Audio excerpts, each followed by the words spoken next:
देखिए हमारे पास एक ऐसा शीट है जिसमें एम्प्लॉय के सारे रिकॉर्ड्स हमने इंटर कर लिए हैं। जैसे कि एम्प्लॉय आईडी है, एम्प्लॉय नेम है, डेजिग्नेशन है, जेंडर, डेट ऑफ ज्वाइनिंग और एम्प्लॉय का एड्रेस। और एक इमेज कॉलम है जिसमें हमको इमेज को इंसर्ट करना है। लेकिन यदि हमारे पास हज़ारों की संख्या में रिकॉर्ड्स हैं तो वन बाय वन यदि हम किसी भी एम्प्लॉय के इमेज को इंसर्ट करते हैं उसमें बहुत ज़्यादा टाइम लगेगा। तो हम इसके लिए मैक्रो बनाएंगे जिसमें हम एक बटन के क्लिक करने पर सारे एम्प्लॉय के जो इमेजेस हैं उनके रिकॉर्ड के सामने अपने आप इंसर्ट हो जाएंगे। जैसे किसी एम्प्लॉय का एम्प्लॉय आईडी 101 है तो 101 वाले एम्प्लॉय का जो इमेज है वो यहाँ पर आएगा। 102 एम्प्लॉय का जो इमेज है यहाँ पर आएगा। और उनके सारे रिकॉर्ड्स हमने पहले से उनके सारे डिटेल्स हमने फिल कर लिए हैं।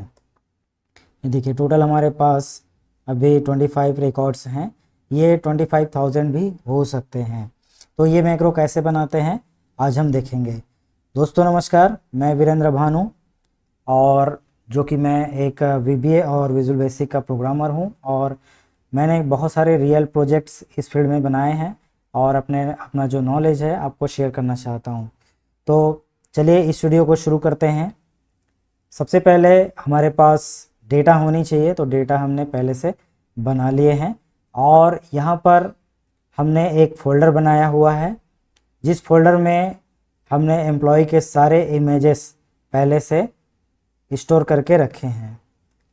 और एम्प्लॉय के जो एम्प्लॉय आईडी हैं और उनके जो इमेजेस हैं उनके नाम एक जैसे होने चाहिए। ये मैंने अपने पिछले वीडियोस में एक्सप्लेन किया था क्यों होने चाहिए, क्योंकि यूनिक फील्ड हमको चाहिए और एक यूनिक फील्ड होना चाहिए और उसी के नाम से, उसी यूनिक फील्ड के नाम से हमारा इमेज होना चाहिए। तो ये सारे इमेजेस एम्प्लॉयज़ के मैंने एक फोल्डर में स्टोर कर लिए हैं। और देखिए एम्प्लॉय के जो इमेज के नाम हैं उस एम्प्लॉय के जो एम्प्लॉय आईडी है उसी के नाम से दिया गया है। तो ये चीज़ आपको करना है। इसके बाद हम एक यूज़र फॉर्म बनाएंगे जहां पर हम अपने वीबीए की कोडिंग करेंगे। तो उससे पहले मैं अपने जो पिछले वीडियोस में मैंने जो बनाया हुआ था उसके बारे में ज़रा बता दूं। यहाँ पर एक फॉर्म मैंने बनाया था जिसमें एम्प्लॉय के सारे रिकॉर्ड्स इस फॉर्म में डिस्प्ले होते हैं। सबसे पहले कॉम्बो बॉक्स में एम्प्लॉय का आईडी आता है। यहाँ से हम किसी भी एम्प्लॉय आईडी को सेलेक्ट करते हैं तो उसके सारे डिटेल्स इन टेक्स्ट बॉक्स में आते हैं और उसकी जो इमेज है इस इमेज बॉक्स में डिस्प्ले होती है। इसके अलावा हम यहाँ से किसी भी एक एम्प्लॉय को सर्च कर सकते हैं। जैसे मैं 120 एम्प्लॉय कोड वाले एम्प्लॉय को सर्च करता हूँ तो यहाँ पर सर्च करके दिखा देता है। ठीक है, यदि मैं किसी नाम से सर्च करूँ तो नाम से भी दिखा देगा। जैसे इस नाम से यदि मैं सर्च करूँ तो इस नाम के जितने एम्प्लॉयज़ होंगे उनको यहाँ पर दिखा देगा। इस नाम से 3 एम्प्लॉय हैं तो तीनों को यहाँ से जब क्लिक करते जाएंगे तो यहाँ पर वन बाय वन उसको डिस्प्ले करते जाएगा इस तरह से।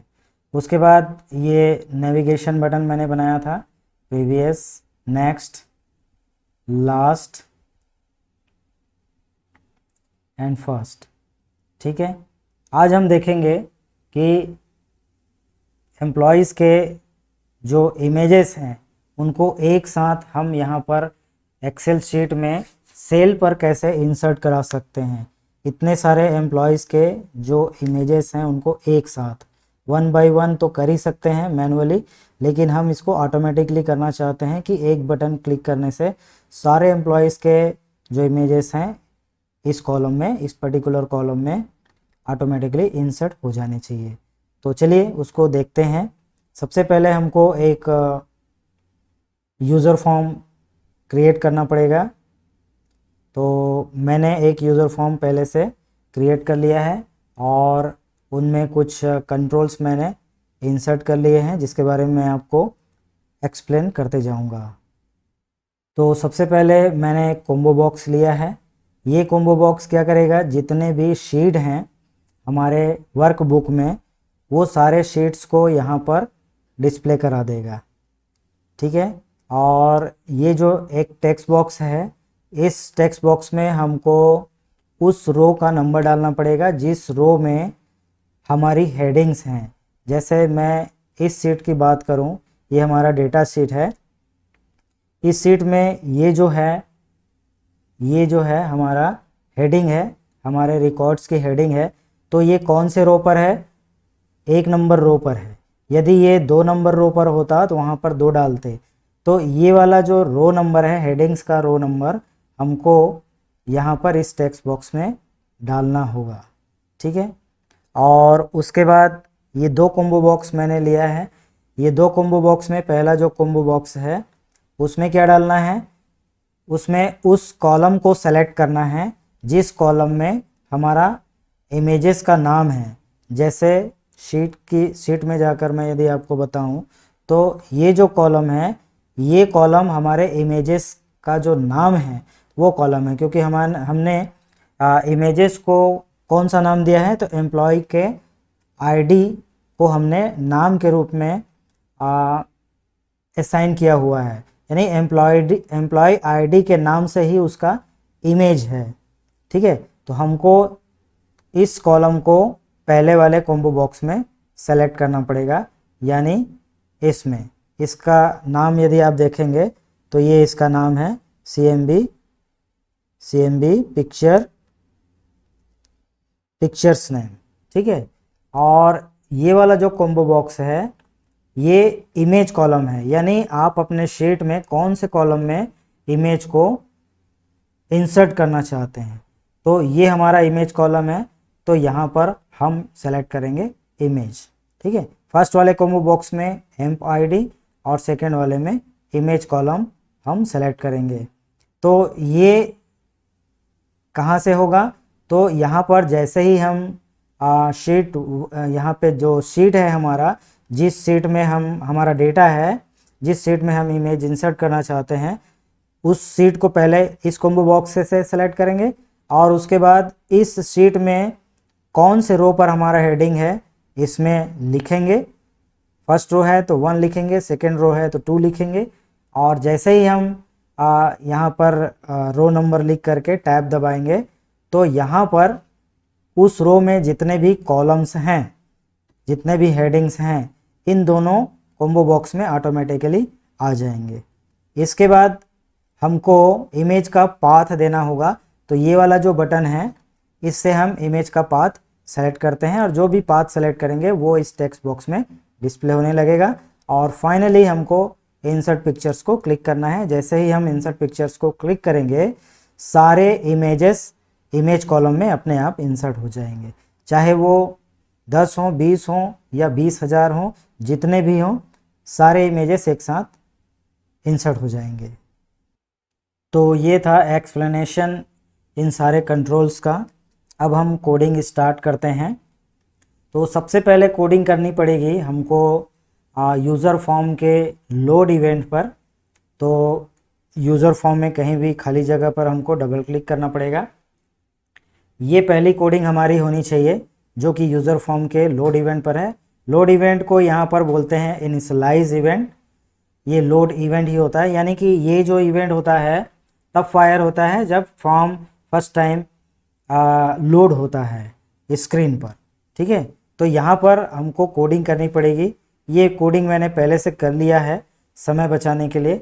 मैं 1 बाय 1 एक एक लाइन को आपको एक्सप्लेन करूँगा। तो पहला जो लाइन है ये हमने एक वर्कशीट का वेरिएबल लिया हुआ है और उसके बाद जो CMB शीट्स है, यानी कि कॉम्बो बटन जो शीट के लिए हमने कॉम्बो बॉक्स बनाया हुआ है उसको हम पहले क्लियर करेंगे। ये वाले कॉम्बो बॉक्स को पहले क्लियर करेंगे। ठीक है। तो उसके लिए कोडिंग है me.cmb शीट्स, ये उसी कॉम्बो बॉक्स का नाम है .clear। उसके बाद एक लूप चलाएंगे कि हमारे वर्कबुक में जितने वर्कशीट्स हैं वो सारे वर्कशीट हमारे इसी कॉम्बो बॉक्स में ऐड हो जाने चाहिए। तो हमने यहाँ पर लूप चलाना है। फॉर ईच एक लूप है विजुअल बेसिक में। तो for each WS in active workbook dot worksheets, यानी कि जो भी एक्टिव वर्कबुक है उसके सारे वर्कशीट्स इस वेरिएबल में आएंगे, और इस वेरिएबल का जो नाम होगा, ये जो नाम होगा वो कहाँ पर इंसर्ट हो जाएगा, तो CMB शीट्स जो हमारा कॉम्बो बॉक्स है उसमें इंसर्ट हो जाएगा। उसके लिए हम ऐड आइटम मेथड का प्रयोग करते हैं। कॉम्बो बॉक्स की एक मेथड होती है ऐड आइटम्स, जो कि किसी भी स्ट्रिंग को एक आइटम के रूप में कॉम्बो बॉक्स में ऐड करता है। तो इस तरह से सारे जो हमारे वर्कशीट्स के नाम हैं वो उस कॉम्बो बॉक्स में इंसर्ट हो जाएंगे। इसके बाद हमको क्या करना है, फर्स्ट आइटम को शो करना है। तो सबसे पहले हम चेक करेंगे कि इस कॉम्बो बॉक्स में कोई एक आइटम है या नहीं, यानी एक या एक से अधिक आइटम यदि होगा तभी हमको पहला आइटम को सेलेक्ट करना है। जब इनिशियलाइज होगा हमारा फॉर्म तो पहले वाला जो वर्कशीट का नाम है वो ऑटोमेटिकली डिस्प्ले होने लगेगा। तो एक बार इसको चेक कर लेते हैं। तो यहाँ पर जो हमारा मेन फॉर्म है उसको रन करने के लिए एक बटन है, इसको क्लिक करेंगे और ये बटन मैंने बनाया हुआ है जो हमारा सेकंड यूज़र फॉर्म है उसको डिस्प्ले करने के लिए। तो यहाँ पर क्लिक करेंगे। ये देखिए ये वाला जो कॉम्बो बॉक्स है ये लोड इवेंट पर यानी फॉर्म इनिशियलाइज इवेंट पर फायर होता है। यहाँ पर हमारे पास दो ही वर्कशीट हैं, एक डैशबोर्ड और एक एम्प्लॉय रिकॉर्ड्स। तो हमारा डेटा जिस शीट्स पर होगा उस शीट को हमको यहाँ पर सेलेक्ट करना है। तो डैशबोर्ड में तो हमारा डेटा है नहीं, हमारा डेटा एम्प्लॉय शीट्स पर है। यदि आपका डेटा किसी और शीट्स पर है तो उसका नाम आपको यहाँ से सेलेक्ट करना है। मेरा डेटा एम्प्लॉय रिकॉर्ड्स पर है तो मेरे को एम्प्लॉय रिकॉर्ड्स यहाँ से सेलेक्ट करना है। ठीक है, इसके बाद यहाँ पर हमको मैं जैसे ही अपना रो नंबर यानी कि जहाँ पर जिस रो में मेरी हेडिंग है उसको यहाँ पर इंसर्ट करूँगा। जैसे मेरी हेडिंग किस में है तो फर्स्ट रो पर, तो यहाँ पर मैं 1 इंसर्ट करके जैसे ही टैब बटन प्रेस करूँगा यहाँ पर देखिए सारे कॉलम्स उस हेडिंग में जितने भी कॉलम्स हैं यहाँ पर इंसर्ट हो जाते हैं। ठीक है, तो इसकी कोडिंग हमको करनी पड़ेगी। चलते हैं अपने यूज़र फॉर्म में। तो यहाँ पर जैसे ही मैं रो का नंबर इंसर्ट करके जैसे ही टैब बटन प्रेस करता हूँ या फोकस को मूव करता हूँ किसी दूसरे कंट्रोल में, तो यहाँ पर मेरी जो हेडिंग्स हैं, ये जो हेडिंग्स हैं फर्स्ट रो पे जो भी हेडिंग्स हैं कॉलम की हेडिंग, ये सारे हेडिंग्स दोनों कॉम्बो बॉक्स में ऑटोमेटिकली इंसर्ट होने चाहिए। तो उसके लिए यहाँ पर कोडिंग करनी पड़ेगी। इस टेक्स्ट बॉक्स में इसको डबल क्लिक करेंगे और इसके कौन से इवेंट पर हमको कोडिंग करनी है, तो आफ्टर अपडेट। ये देखिए ये इवेंट का नाम है, ये इसको हम यहाँ से सेलेक्ट कर सकते हैं। आफ्टर अपडेट ये जो इवेंट होता है कब ट्रिगर होता है, जब हम कुछ भी टेक्स्ट बॉक्स में लिखते हैं और लिखने के बाद जैसे ही हम फोकस को मूव करते हैं किसी दूसरे कंट्रोल्स पर, तभी ये जो इवेंट है वो फायर होता है, एग्जीक्यूट होता है। ठीक है, तो आफ्टर अपडेट इसमें हमको कोडिंग करनी है। तो यहाँ भी मैंने पहले से कोडिंग कर रखी है, मैं 1 बाय 1 एक एक लाइन आपको एक्सप्लेन करते जाऊँगा। ठीक है, तो सबसे पहले ये जो 2 लाइन है, ये 2 लाइन क्या करेंगे, हमारे दोनों कॉम्बो बॉक्स को क्लियर करेंगे। पहले कॉम्बो बॉक्स का नाम है CMB इमेज कॉलम और दूसरे कॉम्बो बॉक्स का नाम है CMB पिक्चर्स नेम। तो ये जो 2 कॉम्बो बॉक्स है, इन 2 कॉम्बो बॉक्स में यदि पहले से आइटम्स इंसर्ट किए गए हैं, पहले से आइटम डिस्प्ले हो रहे हैं, तो उनको पहले क्लियर करेगा। ठीक है, उसके बाद क्या करेगा, यहाँ पर हम कुछ वेरिएबल्स लिए हैं। जैसे ये एक्ट शीट है जो कि एक वर्कशीट वेरिएबल है, उसके बाद सी रो एक इंटीजर वेरिएबल है, सी कॉलम और उसके बाद टी कॉलम। तो सी रो क्या करेगा, यहाँ पर करेंट रो के लिए जब हम लूप चलाएंगे उसके लिए है, और सी कॉलम करेंट कॉलम, और ये टी कॉलम यानी टोटल नंबर ऑफ कॉलम्स। तो ये इनके लिए हमने वेरिएबल ले लिया हुआ है। अब हम इस लाइन में क्या कर रहे हैं, जो हमारा जो शीट हमने पहले कॉम्बो बॉक्स में, जो हमारा शीट कॉम्बो बॉक्स हमने जो लिया है जहाँ पर सारे शीट्स डिस्प्ले होंगे, यहाँ से जो भी हम शीट सेलेक्ट करेंगे उस शीट को हमको इस वेरिएबल में, इस वर्कशीट वेरिएबल में असाइन करना पड़ेगा।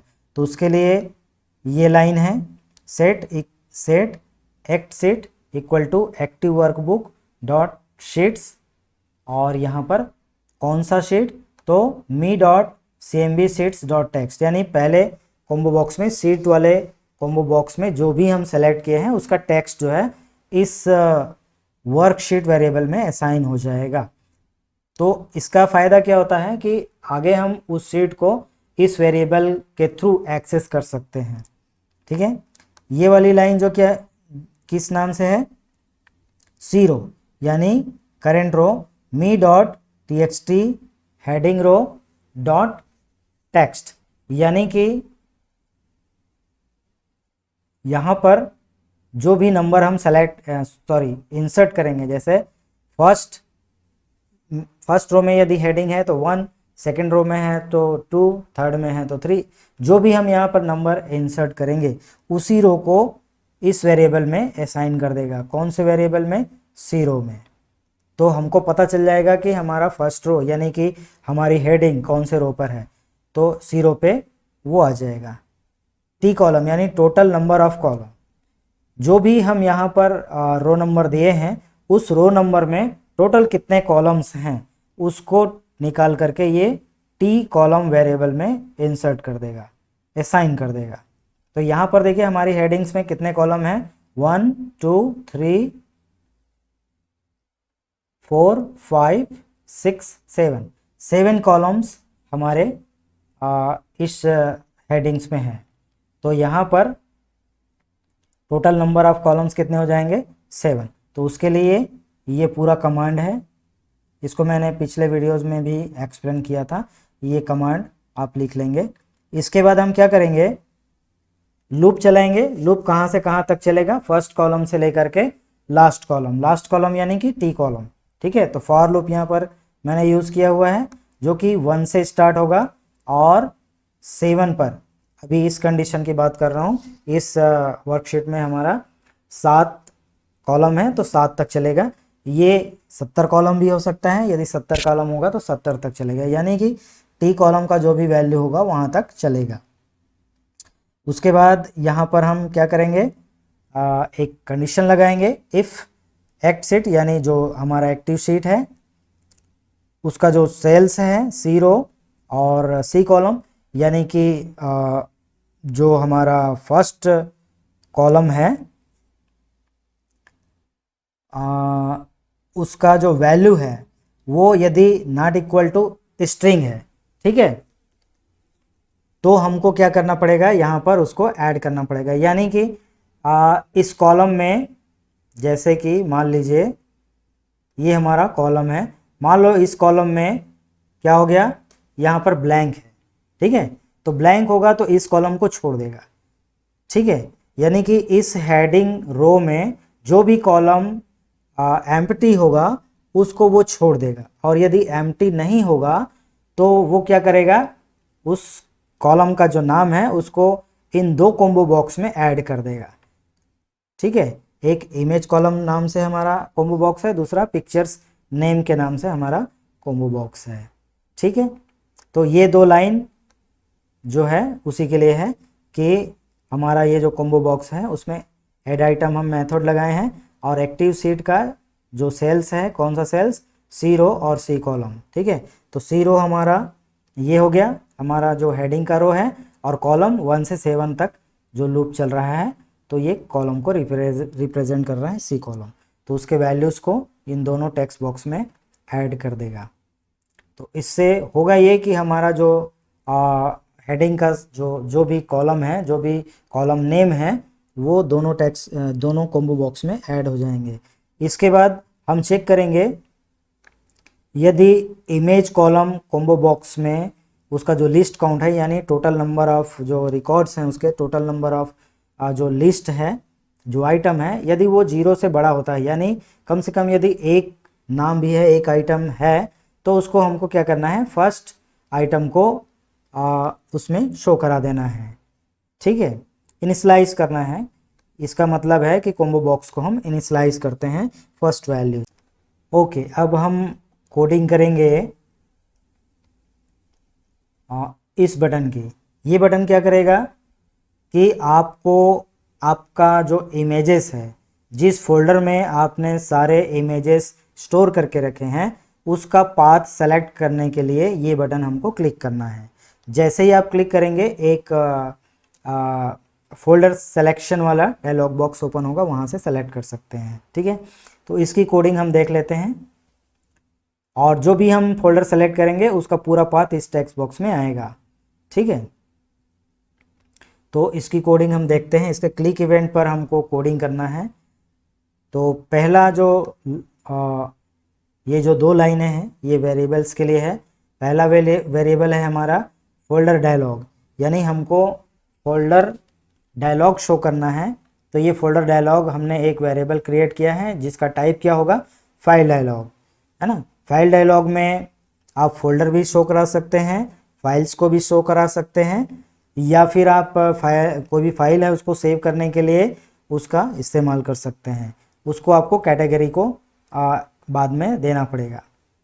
और ये जो वेरिएबल है, एक वेरिएंट वेरिएबल हम लेते हैं। वेरिएंट वेरिएबल का मतलब होता है उसमें कोई भी डेटा आ सकता है, न्यूमेरिकल भी, टेक्स्ट भी, किसी भी प्रकार का वेरिएबल हम वेरिएंट वेरिएबल में असाइन कर सकते हैं।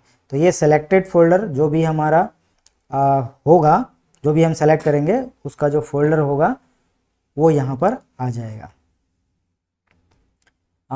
इसके बाद हम ये जो फोल्डर डायलॉग है, ये जो वेरिएबल है हमारा, उसमें हम क्या असाइन करते हैं, एप्लीकेशन डॉट फाइल डायलॉग, और उसमें हम ये कैटेगरी देते हैं MSO file dialog folder picker. तो इसमें कितने प्रकार के कैटेगरी हैं वो आप यहाँ से देख सकते हैं। 3 प्रकार के कैटेगरी जो मैंने आपको बताया। एक फोल्डर सिलेक्शन के लिए होता है जिसको फोल्डर पिकर आप बोल सकते हैं।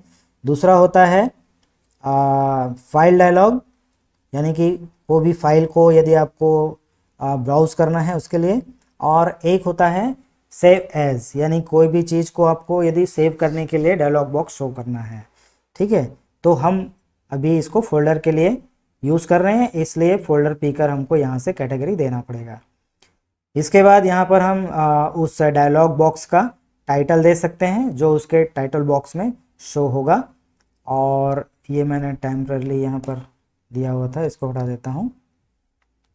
और उसके बाद एक कंडीशन यहाँ पर यूज़ होता है, यदि फोल्डर डायलॉग, यानी जो हमारा फोल्डर डायलॉग है डॉट शो, उसका जो शो प्रॉपर्टी है यदि -1 होता है, तभी हमको क्या करना है, जो उसका पहला आइटम है उस फोल्डर डायलॉग का जो सेलेक्टेड आइटम्स होता है, आप मल्टीपल ऑप्शंस भी सेलेक्ट कर सकते हैं, मल्टीपल सिलेक्शन को ट्रू करके।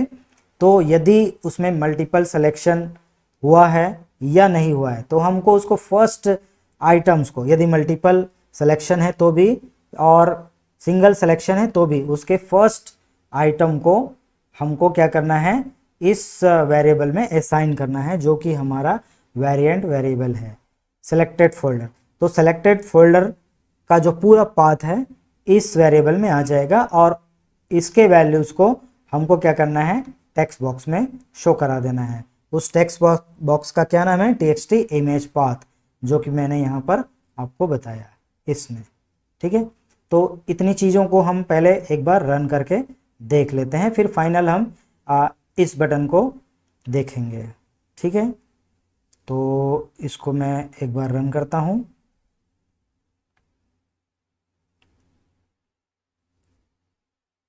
ये देखिए, ये वाला बटन हमारा सेकेंड यूज़र फॉर्म को डिस्प्ले करने के लिए है। यहाँ से हम शीट को सेलेक्ट करेंगे। हमारा जो डेटा का शीट है वो क्या है, एम्प्लॉय रिकॉर्ड्स, तो इसको सेलेक्ट करेंगे। हमारा जो हेडिंग है वो कौन से रो पर है, तो 1 नंबर रो पर है, तो यहाँ पर हम 1 लिखेंगे। और जैसे ही मैंने टैब बटन दबाया यानी फोकस को मूव किया, यहाँ पर देखिए ये दोनों कॉम्बो बॉक्स में हमारा जो फर्स्ट रो है उसके सारे जो कॉलम्स की जो हेडिंग है वो इन दो कॉम्बो बॉक्स में डिस्प्ले हो रही हैं। तो यहाँ पर हमको एप्रोप्रिएट कॉलम्स को सेलेक्ट करना है, ठीक है। जैसे कि पिक्चर्स नेम कौन से कॉलम में है, तो एम्प्लॉय आईडी नाम के कॉलम में है। और हमको इमेज को कहाँ पर कौन से कॉलम में डिस्प्ले कराना है, तो यहाँ पर हमारा जो लास्ट कॉलम है इमेज, इस पे डिस्प्ले कराना है। तो ऐसा हम सेलेक्ट करेंगे। इसके बाद ये वाले बटन को क्लिक करेंगे और ये वाला बटन आपको क्या सुविधा प्रदान करेगा कि आप यहाँ से फोल्डर्स को सेलेक्ट कर सकते हैं। तो मेरा जो एम्प्लॉय के जो पिक्चर्स हैं, जितने भी एम्प्लॉयज़ मैंने बना रखे हैं उनके सारे पिक्चर्स इस पाथ में हैं, इस फोल्डर में, ठीक है। एम्प्लॉय इमेजेस नाम के फोल्डर में है, तो यहाँ पर मैं उसको सेलेक्ट कर लूँगा इस तरह से। ये पूरा आप यहाँ से सेलेक्ट कर सकते हैं। जैसे मैं शुरू से आपको बताऊँ, ये ई ड्राइव में ये वाला फोल्डर है, फिर VBA डेटा एंट्री फॉर्म और यहाँ पर एम्प्लॉय इमेजेस, तो ये पूरा पाथ यहाँ पर डिस्प्ले हो जाएगा, ठीक है। ओके, अब हमको देखना है इंसर्ट पिक्चर्स की कोडिंग। तो फिर से हम अपने कोड विंडो पर चलते हैं और ये हमारा यूज़र फॉर्म है।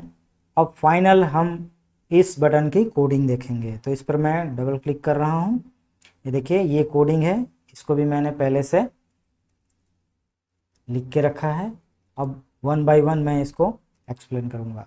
तो पहला जो हमारा लाइन है वो एक शेप वेरिएबल को डिक्लेयर करता है जिसका नाम है फ़ोटो, ठीक है। ये एक शेप वेरिएबल है, ठीक है। जब आप इसको हैज़ करके इसको आप स्पेस देंगे तो यहाँ पर आपको मिल जाएगा शेप। इस तरह से शेप एक वेरिएबल टाइप है और उस टाइप का हमने एक वेरिएबल बना लिया है। उसके बाद ये वाली जो लाइन है ये वेरिएबल डिक्लेयर कर रही है, दोनों इंटीजर टाइप के वेरिएबल्स हैं। और एक जो वेरिएबल है वो इमेज का जो नाम वाला कॉलम है उसको असाइन करने के लिए है, और दूसरा जो वेरिएबल है वो जिस कॉलम में हमारा इमेज इंसर्ट होगा उस कॉलम का नंबर असाइन करने के लिए है। ये सी कॉलम और टी कॉलम, जैसा कि मैंने पहले एक्सप्लेन किया उसको, करेंट कॉलम और टोटल नंबर ऑफ कॉलम। ये सी रो हमारा करेंट रो के लिए है, T row total number of rows हमारे उस डेटा शीट में कितने रोज़ हैं उसको असाइन करने के लिए है। और एक वेरिएबल हमने लिया है वर्कशीट वेरिएबल, और ये है इमेज नंबर, ठीक है। तो देखते हैं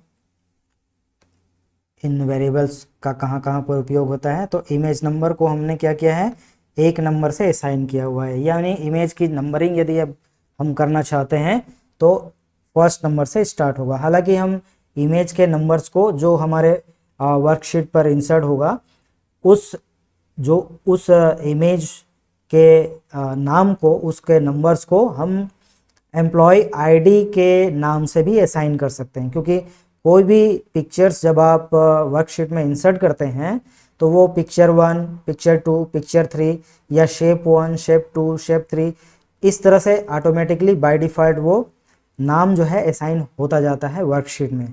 तो उस नाम को हम कस्टमाइज़ करना चाहते हैं, उसको हम अपने हिसाब से नाम देना चाहते हैं, उसके लिए मैंने ये वेरिएबल लिया हुआ है। इसके बाद हम वर्कशीट वेरिएबल में हम अपना जो कॉम्बो बॉक्स जो है शीट वाला कॉम्बो बॉक्स, उसमें जो भी हमने शीट सेलेक्ट किया हुआ है उसको हम ये WS वर्कशीट वेरिएबल पर असाइन करते हैं। पिछले कोड की तरह ही है ये। और यहाँ पर सबसे पहले हम क्या करेंगे, यदि हमारे शीट में पहले से एम्प्लॉय के जो इमेजेस हैं वो इंसर्ट किए जा चुके हैं, तो सबसे पहले हम क्या करेंगे, उनको रिमूव कर देंगे। क्योंकि हो सकता है आपने अपने जो इमेज फोल्डर है उसमें जो इमेजेस के नाम हैं या इमेजेस हैं उनको आपने अपडेट किया हुआ है। सपोज किसी एम्प्लॉय ने अपना पहले जो इमेज दिया हुआ था उसको चेंज करके उसने करेंटली जो उसने जो पिक्चर्स लिया हुआ है अपना उसको दिया है, उसको अपडेट करने के लिए बोला है। तो आप क्या करेंगे, सबसे पहले जितने भी एम्प्लॉय के पिक्चर्स हैं, इमेजेस हैं, उनको डिलीट करेंगे और फ्रेश हमारे पास जो नया इमेजेस आया हुआ है जिसको हमने अपडेट किया हुआ है वो सारे इमेजेस को फिर से हमको क्या करना है, इंसर्ट कराना है। ठीक है, तो उसके लिए ये कोडिंग है। एक शेप वेरिएबल यहाँ भी लेते हैं और उसके बाद फॉर ईच शेप, यानी आपके वर्कशीट में, इस वर्कशीट में जितने भी शेप्स हैं 1 बाय 1 इस वेरिएबल में आते जाएंगे और इस वेरिएबल को हम यहाँ पर एक्सेस कर रहे हैं। तो क्या एक्सेस कर रहे हैं, यदि इस शेप का नाम, उसका जो लेफ्ट है, लेफ्ट यहाँ पर लेफ्ट फंक्शन यूज हुआ है। लेफ्ट फंक्शन क्या करता है, किसी भी स्ट्रिंग के लेफ्ट से एक निश्चित कैरेक्टर्स को अलग करता है। जैसे यहाँ पर जो शेप का जो नाम है उसके शुरू के लेफ्ट से लेकर के लेफ्ट से शुरू के 8 कैरेक्टर्स को अलग कर देगा। ठीक है, ये शेप का जो नाम है ये स्ट्रिंग है और उस नाम के 8 कैरेक्टर को लेफ्ट साइड से 8 कैरेक्टर को अलग कर देगा और उसको मैच करेगा। यदि वो EMP इमेज है, यानी यहाँ पर उसका नाम का फर्स्ट 8 कैरेक्टर, पहला 8 कैरेक्टर यदि EMP इमेज होगा तो उसको क्या कर देगा, डिलीट कर देगा। यानी यदि EMP इमेज है यानी कि वो हमारे द्वारा पहले इंसर्ट किया गया इमेज है। क्योंकि हम जब इंसर्ट कर लेंगे उसके बाद जो उस इमेज का नाम है उसको EMP इमेज के नाम से हमने यहाँ पर सेट किया हुआ है। ठीक है, तो सबसे पहले हम चेक कर लेंगे कि उसका जो फर्स्ट 8 कैरेक्टर है वो EMP इमेज है क्या। यदि है तो उसको हम डिलीट कर देंगे। ठीक है, तो सबसे पहले जितने भी इमेजेस हमने इंसर्ट किए थे उनको डिलीट कर देंगे। इसके बाद 0, तो ये मैंने पहले भी कोडिंग में आपको बताया कि जो हमारा हेडिंग रो है उसका नंबर यहाँ पर आ जाएगा जो कि हमारे टेक्स्ट बॉक्स में है, इस टेक्स्ट बॉक्स में। T कॉलम हमारा जो हेडिंग रो है उसमें जितने भी कॉलम्स होंगे उसकी संख्या इस वेरिएबल में आ जाएगा, टोटल नंबर ऑफ कॉलम्स। इस केस में वो 7 है। और फिर से हम यहाँ पर लूप चलाते हैं उस हेडिंग में जितने कॉलम्स हैं उसके लिए। तो फर्स्ट कॉलम से लेकर के लास्ट कॉलम तक हमारा फॉर लूप चलेगा। और यहाँ पर एक कंडीशन है, ये कंडीशन क्या करता है कि हमारा जो वो कॉलम का हेडिंग है उसको चेक करेगा। यदि कॉलम का हेडिंग क्या है, CMB पिक्चर्स नेम। ठीक है, जो पिक्चर नेम वाला हमारा यहाँ पर कॉम्बो बॉक्स है, कौन सा है, पिक्चर्स नेम। ये देखिए इसका नाम CMB पिक्चर्स नेम। ठीक है, तो यदि वो पिक्चर्स नेम होता है, देखिए यहाँ पर चलते हैं, ये देखिए ये। ठीक है, तो यहाँ पर यदि वो पिक्चर्स नेम होता है तो क्या करेगा, IMG name column equal to क्या कर देगा, सी कॉलम। यानी कि यहाँ पर जो भी कॉलम करेंट में आया हुआ है और उसका वैल्यू हमारा जो कॉम्बो बॉक्स में जो हमने सेलेक्ट किया हुआ है, कौन सा कॉम्बो बॉक्स में, CMB पिक्चर्स नेम, जिसमें हमारे पिक्चर्स का नाम डिस्प्ले हो रहा है, यानी हमारे केस में MID। ठीक है, तो यहाँ पर जो भी पिक्चर्स का नाम वाला कॉलम है वो यदि मैच होता है तो इस कॉलम को कौन से वेरिएबल में इंसर्ट कर देगा, IMG नेम कॉलम पे। ये वेरिएबल हमने पहले डिक्लेयर कर लिया है और जैसे ही हमारा ये पिक्चर्स नेम वाला कॉलम फाइंड हो जाता है, उसके बाद हम लूप को क्या कर देते हैं, एग्जिट कर लेते हैं, तोड़ लेते हैं, आगे सर्च नहीं करते हैं। तो यहाँ पर गो टू फंक्शन लगा हुआ है। गो टू फंक्शन क्या करता है, प्रोग्राम के कंट्रोल को किसी एक लेवल पर जंप करा देता है, यानी कि ये यहाँ पर जंप हो जाएगा, फॉर लूप ब्रेक हो जाएगा। ठीक है, ओके। इसके बाद अगला कोडिंग देखते हैं। यहाँ से एक और फॉर लूप चलाते हैं। ये लूप किसके लिए चलेगा, दूसरे वेरिएबल के लिए, ठीक है, यानी दूसरे कॉलम के लिए। तो यहाँ पर फिर से वही कॉलम्स के लिए लूप चलता है, 1 से लेकर के टोटल नंबर ऑफ कॉलम्स तक का। और यहाँ पर हम चेक करते हैं यदि हमारा जो लूप में जो नंबर्स है यानी कि कॉलम है, उस कॉलम का वैल्यू यदि CMB इमेज कॉलम, अब दूसरा कॉम्बो बॉक्स को हम लेते हैं यहाँ से जो भी हमने सेलेक्ट किया हुआ है वो कॉलम यदि मैच होता है, वो कॉलम यदि मैच होता है इस लूप में, तो क्या करेगा, ये जो जिस कॉलम में मैच होगा उस कॉलम के नंबर को IMG कॉलम में असाइन कर देगा। यानी इमेज जिस कॉलम में हमको इंसर्ट कराना है उस कॉलम का नंबर इस वेरिएबल में आ जाएगा, और यहाँ भी फॉर लूप को ब्रेक कर देगा, गो टू फंक्शन से यहाँ पर आ जाएगा। ठीक है, अगला कोडिंग।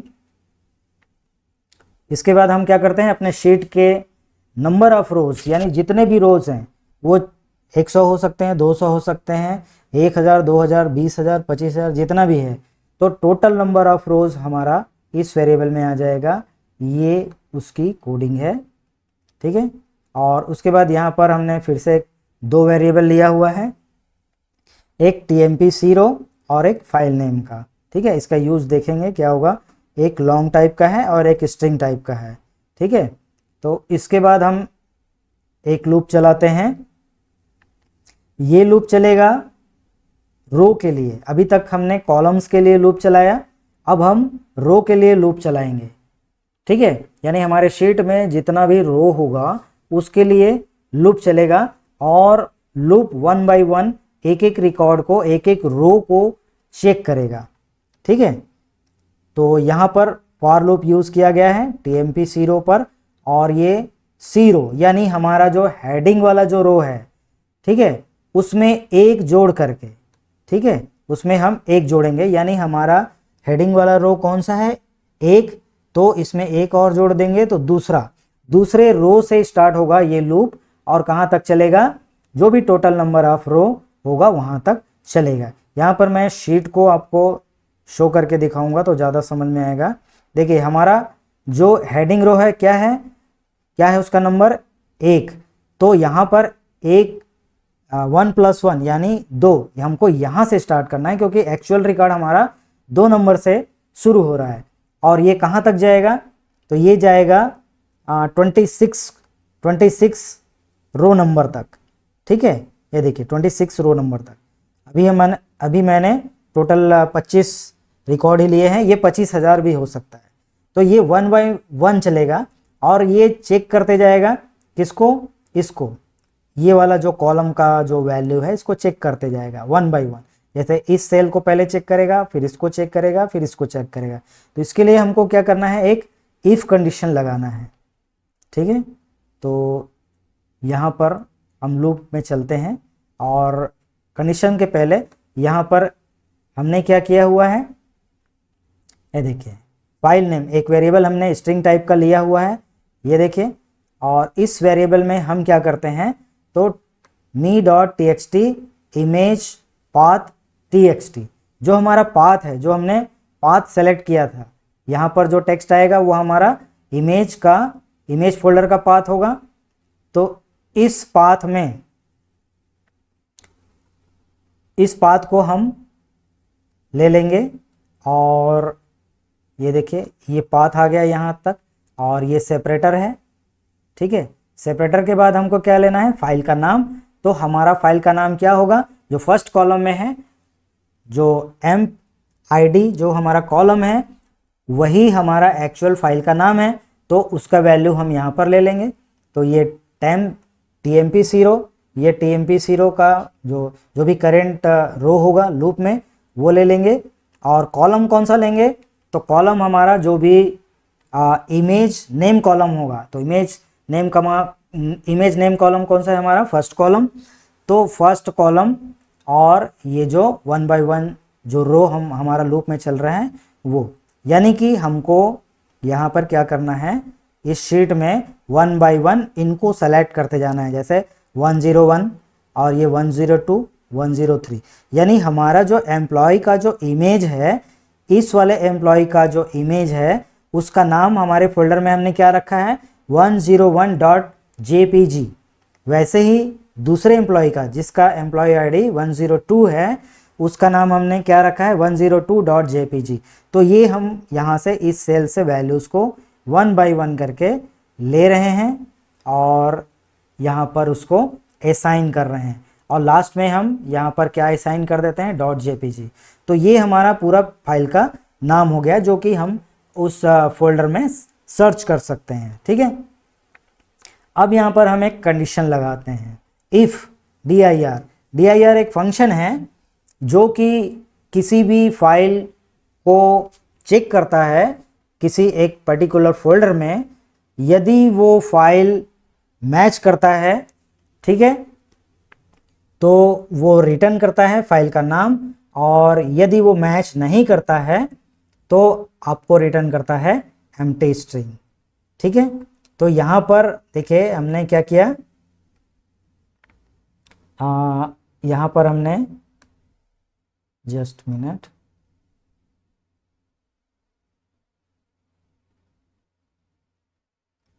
यहाँ पर हमने यदि एम्प्टी स्ट्रिंग नहीं है, यानी कि ये वाला जो फाइल है, जो हमने पाथ पूरा फाइल का नाम यहाँ पे दिया हुआ है, वो हमारे फोल्डर में है। ठीक है, कौन से फोल्डर में, जो हमने सेलेक्ट किया हुआ है। ठीक है, यदि है तो कंडीशन क्या लगाएंगे, इफ vba.dir और फाइल का पूरा नाम पाथ सहित not equal to empty string. यदि वो एम्प्टी स्ट्रिंग रिटर्न नहीं करता है dir फंक्शन, इसका मतलब हमारी फाइल उस फोल्डर में है। यदि है तो हमारा जो शेप वेरिएबल है जो हमने लिया हुआ है फोटो के नाम से, उस शेप वेरिएबल में हम क्या करेंगे, इस फाइल नेम को असाइन कर देंगे। ठीक है, तो उसके लिए ये फंक्शन यूज होता है ws, जो कि वर्कशीट का नाम है, .shapes.addPicture। ये ऐड पिक्चर एक मेथड है जिसमें हमको कुछ पैरामीटर्स पास करने होते हैं। पहला पैरामीटर्स होता है फाइल का नाम, तो फाइल का नाम हमारे फाइल नेम वेरिएबल में है। उसके बाद ये जो सेकेंड वाला जो होता है लिंक टू फाइल, हमारे ओरिजिनल फाइल से लिंक करना है क्या, लिंक बनाना है क्या, जो हमारा वर्कशीट है उसका, तो नहीं बनाना है तो MSO फॉल्स कर देंगे। और ये हमारा ये ट्रू है, क्या चीज़ का ट्रू है, सेव विथ डॉक्यूमेंट के साथ सेव करना है क्या इमेज को, तो बिल्कुल करना है, तो इसको हमने ट्रू रखा हुआ है। और उसके बाद यहाँ पर उसका कोऑर्डिनेशन पूछता है कि लेफ्ट में कहाँ पर उसको असाइन करना है। ठीक है, तो कौन से सेल पर हमारा रहेगा वो, तो देखिए यहाँ पर ws.cells सेल्स का रेफरेंस दे रहे हैं, कौन से सेल का, तो जो हमारा TMP रो, जो हमारा करेंट रो होगा जो लूप पर चल रहा है। और कौन सा कॉलम, तो IMG कॉलम, जो कॉलम वाला जो इमेज वाला जो कॉलम है वो, तो उस सेल का जो लेफ्ट कॉर्नर है, लेफ्ट कोऑर्डिनेशन है, उसी का कोऑर्डिनेशन हमको सेट करना है इमेज के लिए, यानी उस सेल के लेफ्ट साइड से वो अलाइन होगा और वैसे ही टॉप से भी अलाइन होगा। सेकेंड वाला जो हमारा पैरामीटर है ये वाला, ये टॉप के लिए है, तो टॉप भी उस सेल का जो टॉप है हमारा वही होगा। उसके बाद उसका विड्थ कितना होगा, तो जो हमारा सेल का विड्थ है जिस पर हमको इमेज को शो कराना है, उस सेल का जो विड्थ होगा वही विड्थ हमारा इमेज का भी होगा, और उसी तरह से उसकी हाइट होगी। ये देखिए, यानी सेल की जो हाइट होगी वही इमेज की हाइट होगी। तो ये तो कंडीशन हो गया क्या, यदि हमारा ये फाइल नेम अवेलेबल है, यानी किसी पर्टिकुलर एम्प्लॉय की जो इमेज है यदि हमारे फोल्डर में अवेलेबल है, तो ये वाला कंडीशन फॉलो होगा, लागू होगा, एग्जीक्यूट होगा। यदि यहाँ पर दिया गया फाइल नेम अवेलेबल नहीं है तो हमको क्या करना है, एक हमारे पास नो इमेज नाम से इमेज है जिस पर लिखा हुआ है नो इमेज, यानी उस एम्प्लॉय की इमेज हमारे पास नहीं है, तो उस इमेज को यहाँ पर शो करना है। ठीक है, यदि है तो ये वाला उसका ओरिजिनल जो इमेज है उसको डिस्प्ले कराना है। यदि पर्टिकुलर किसी एम्प्लॉय की इमेजेस नहीं है तो हमने जो टेम्पररी जो नो इमेज वाला जो पोस्टर बना के रखा है उसको शो करा देना है, ताकि यूज़र को पता चले कि इस एम्प्लॉय की इमेज नहीं है। ठीक है, तो ये काफ़ी इम्पोर्टेंट कंडीशन है। इसके बाद जो भी फ़ोटो हमने असाइन किया हुआ है, फ़ोटो जो हमने लिया हुआ है, ये वाला जो वेरिएबल है, इसकी कुछ प्रॉपर्टीज़ को सेट करते हैं। तो विथ यहाँ पर एक कमांड होता है, उसको हम यूज़ करते हैं। विथ कमांड का भी यूज़ होता है जब हम एक ही वेरिएबल पर बहुत सारी लाइनें, एक ही ऑब्जेक्ट पर बहुत सारी लाइनें हमको लिखनी हो, उसकी बहुत सारी प्रॉपर्टीज़ को यूज़ करना हो, तो बार बार उसका नाम ना लिखना पड़े, उसके लिए हम एक ब्लॉक यूज़ करते हैं, विथ ब्लॉक, और इसको एंड विथ के नाम से क्लोज करते हैं इस ब्लॉक को। तो इस पर हम नेम प्रॉपर्टी असाइन करते हैं। ये बहुत इंपॉर्टेंट लाइन है, क्योंकि हो सकता है हमारे वर्कशीट में बहुत सारे और इमेजेस हों जिसको हमने इंसर्ट नहीं किया है, किसी दूसरे पर्पस के लिए इंसर्ट किया गया हो, तो हमको उसी इमेज को डिलीट करना है फर्स्ट में, जो मैंने आपको बताया, जिसको हमने इंसर्ट किया हुआ है। तो उसके लिए हम एक पर्टिकुलर नाम जो कि कस्टमाइज हमारे द्वारा किया जा रहा है, एक उसको पहचानने के लिए हम एक पर्टिकुलर नाम असाइन करते हैं ताकि हम उसी को एक्सेस कर सकें। तो उसके लिए हमने एक नाम असाइन किया हुआ है EMP इमेज, एम्प इमेज, और उसके साथ में मैंने क्या यूज़ किया है, एम्प्लॉय कोड, जो हमारा फर्स्ट कॉलम है। ठीक है, जो कि इस वेरिएबल में असाइन किया गया है, जो कि एम्प्लॉय का कोड है। तो ये जो एम्प इमेज, ये स्ट्रिंग मैंने यूज़ किया, और साथ में उसके साथ एम्प्लॉय का जो कोड है, एम्प कोड है, उसको यूज़ किया। तो इस तरह से उस इमेज का नाम बन जाएगा। जैसे कि इस एम्प्लॉय का जो इमेज इंसर्ट होगा, तो जो इंसर्टेड इमेज है इस शीट में, उसका नाम क्या होगा, वह amp image, EMP image 101.jpg। इस तरह से सारे इमेजेस का नाम डिक्लेयर हो जाएगा। और उसकी जो एक प्रॉपर्टी होती है लॉक एस्पेक्ट रेशियो, ये क्या करता है कि हाइट और विड्थ को एक रेशियो में अपने आप सेट कर देता है। यदि आप विड्थ बढ़ाएंगे तो हाइट उसके अकॉर्डिंग अपने आप बढ़ जाएगी, कम करेंगे तो अपने आप कम हो जाएगी। उसको हमने ऑफ रखा है, यानी कि सेल का जो हाइट और विड्थ है उसके हिसाब से फिट हो, ना कि उसके रेशियो के हिसाब से। तो इसको हमको फॉल्स रखना है, MSO फॉल्स।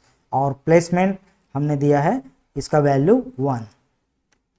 और इसके बाद यहाँ पर IMG, इसका इस लाइन का कोई यूज़ नहीं है, क्योंकि यहाँ पर मैंने इसको लिया था नंबरिंग के लिए। जैसे कि पहले इमेज का जो नंबर होगा तो EMP इमेज 1, EMP इमेज 2, इस तरह से।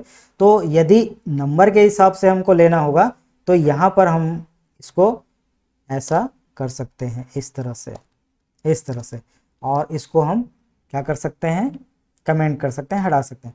लेकिन मैंने यहाँ पर यूज़ कर लिया है एम्प्लॉय के कोड को, तो इस लाइन की ज़रूरत नहीं है। ठीक है, और यहाँ से हमारा फॉर लूप क्लोज हो जाता है। और जैसे ही इंसर्ट हो जाता है, हम अपना जो वर्कशीट है जहाँ पर हमारा डेटा है, डेटा वाला वर्कशीट, उसको एक्टिवेट कर देंगे, और अपने आप को ये फॉर्म क्या कर लेगा, अनलोड कर लेगा। जैसे ही इंसर्ट होता है ये अपने आप ये फॉर्म अनलोड हो जाएगा। ठीक है, और एक मैसेज आ जाएगा डन, ताकि यूज़र को पता चले कि जो हमारा वर्क है वो डन हो गया। ठीक है, तो इस तरह से इसकी कोडिंग यहाँ पर कंप्लीट होती है। अब चलिए फाइनली इसको हम रन करके देखते हैं। तो ये देखिए, अभी ये वाला पूरा जो कॉलम है वो खाली है, इसमें कोई भी डेटा नहीं है। ये देखिए यहाँ से पूरा खाली है। अब इसको हम फिल करेंगे। तो मेन फॉर्म को रन करने के लिए ये बटन है, इसको क्लिक करेंगे। ये हमारा मेन फॉर्म है। अभी हमको 1 बाय 1 रिकॉर्ड्स पे काम नहीं करना है। अभी हम क्या करेंगे, इंसर्ट ऑल पिक्चर्स, इसको क्लिक करेंगे। इस बटन में सिर्फ एक ही लाइन है उस यूज़र फॉर्म को शो करने के लिए, ठीक है। तो इसको हम क्लिक करेंगे, ये हमारा फॉर्म शो हो गया। तो हमारा वर्कशीट कौन सा है जहाँ पर हमारा रिकॉर्ड पहले से दिया गया है, तो ये है हमारा डेटाबेस वर्कशीट। और हमारा हेडिंग कौन सा है, कौन से रो पर है, 1 नंबर रो पर है। इसको करेंगे तो यहाँ पर देखिए 1 नंबर रो पर जो भी कॉलम्स हैं वो यहाँ पर डिस्प्ले हो रहे हैं। तो यहाँ पर इस कॉम्बो बॉक्स में हमको कौन सा कॉलम सेलेक्ट करना है जहाँ पर हमारा पिक्चर का नाम है, जो कि हमारा है एम्प आईडी। उसके बाद ये वाले कॉम्बो बॉक्स में क्या सेलेक्ट करना है, उस कॉलम को सेलेक्ट करना है जहाँ पर हमको इमेज को इंसर्ट कराना है, ठीक है। तो हमको कौन से कॉलम में इंसर्ट कराना है, जो हमारा लास्ट कॉलम है जिसका नाम इमेज है। और यहाँ पर हम अपने इमेज फोल्डर्स को सेलेक्ट करते हैं, जिस फोल्डर में हमारा पूरा इमेज, एम्प्लॉयज़ का पूरा इमेज हमने स्टोर करके रखा है, जो कि है एम्प्लॉय इमेजेस नाम का फोल्डर। इसको ओके करते हैं तो ये पूरा पाथ यहाँ पर आ गया। अब फाइनली हमको इस बटन को क्लिक करना है। जैसे ही मैं इस बटन को क्लिक करूँगा, सारे पिक्चर्स अपने जो रिकॉर्ड्स हैं, एम्प्लॉय के जो रिकॉर्ड्स हैं, उसमें इंसर्ट हो जाएंगे। तो यहाँ पर मैं क्लिक करता हूँ। ये थोड़ा टाइम लेगा, आपको वेट करना है जब तक कि वो जो मैसेज है हमारा वर्क डन वाला, वो जब तक डिस्प्ले नहीं होता है तब तक आपको वेट करना है।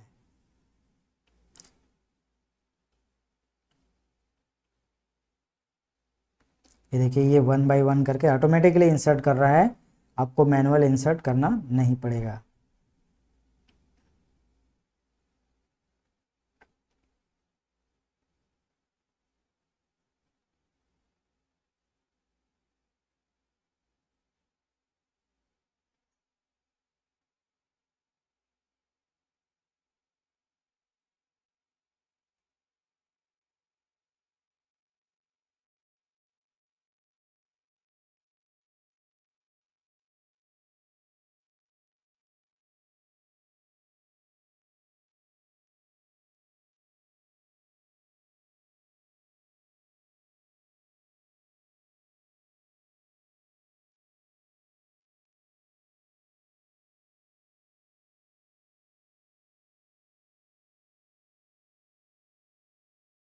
ये देखिए, हमारा इमेज इंसर्ट हो गया है, सारे इमेजेस इंसर्ट हो गए हैं और ये फाइनल मैसेज बॉक्स आ गया है। इसको ओके करना है और इस फॉर्म को भी मैं क्लोज करता हूँ।